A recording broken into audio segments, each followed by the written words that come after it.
গত দুদিনের বৃষ্টিতে উদয়পুর মহকুমার কুশামারা গ্রাম পঞ্চায়েত এলাকায় 2 নম্বর ওয়ার্ড সিঙ্গামুড়া এলাকার প্রায় 200 পরিবারের কৃষকদের জমিতে প্রচণ্ড বৃষ্টির ফলে সমস্ত সবজি ফসল নষ্ট হয়ে গিয়েছে বলে জানায় এলাকার কৃষকরা। এলাকার কৃষক হিমাংশু বিকাশ দাস জানায়, গত দুদিনের বৃষ্টিতে এই কুশামারা এলাকার সিঙ্গামুড়া এলাকার কৃষকরা জমিতে যে সমস্ত সবজি জমিতে লাগিয়েছিলেন তার মধ্যে শসা, ঝিঙা, কেইডা সহ কাঁচামরিচ, বেগুন, লতসিম সহ সমস্ত ফসল বৃষ্টিতে নষ্ট হয়ে গিয়েছে। জমিতে বৃষ্টির জল জমে গিয়েছে, জল যাবার ব্যবস্থা নেই। কৃষি দপ্তর থেকে কোনো আধিকারিক কৃষকদের জমি পরিদর্শনে আসেনি কিংবা সাহায্যের হাতও বাড়িয়ে দেওয়ার প্রতিশ্রুতি দেয়নি। এলাকার কৃষকদের দাবি, যদি সরকার কিংবা রাজ্যের কৃষি দপ্তর থেকে পরিদর্শন করে ক্ষতিগ্রস্ত কৃষকদের পাশে দাঁড়িয়ে যদি সাহায্যের হাত বাড়িয়ে দেয় তাহলে কৃষকরা কিছুটা লাভবান হবে বলে জানায়।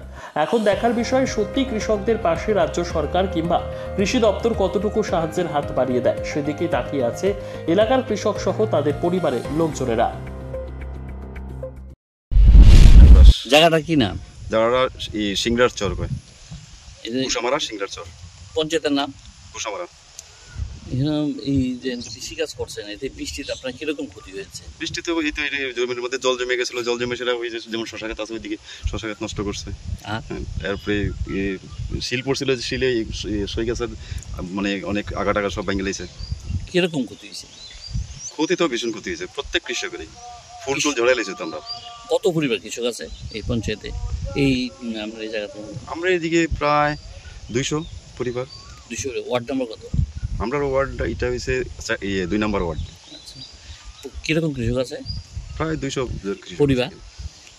এখানে পরিবার আছে প্রায় 100 উপরে কিছু পরিবার আছে। কি কি আপনারা কৃষি মানে জাতীয় দ্রব্য আমরা এখানে লাগিয়েছি? এখানে আমরা বেশিরভাগই মানে শশা করি, ঢেঁড়স করি, উস্তা করি, লচ্ছই করি। এগুলো কি সব নষ্ট হয়ে গেছে গিয়া? না, এ তো যেমন শশা গাছের কড়া সহ শিলে কড়া সহ একবারই সব জড়াই নিছে, পাতা টাতা বা ফুল করা যা আছে জড়াই নিছে। আপনার কতখানি জমি আছে এখানে? আমার এখানে প্রায় 4 কানি জমি আছে। কি কি লাগাইছিলেন? আমি লাগাইছি উস্তা লাগাইছি, শশা করছি, ঢেঁড়স লাগাইছি, লচ্ছই লাগাইছি। সব জল নষ্ট হয়ে গেছে। কিছু কইডা লাগাইছি। কৃষি দপ্তর থেকে কেউ এখানে এসেছিল? এখন তো কেউ আসেনি। সরকারের কাছে কি মানে কি আবেদন থাকবে আপনার? যে আমাদের এখানে কৃষকের যে দুর্দশা, এটা কমসে কম সরকার থেকে আইসা দেখুক, যে কৃষকের কি অবস্থার মধ্যে আছে। সাহায্য বাড়িয়ে দিলে উপকার নাকি? সাহায্য দিলে কৃষকরা তো কিছু উপকার পাইবেই।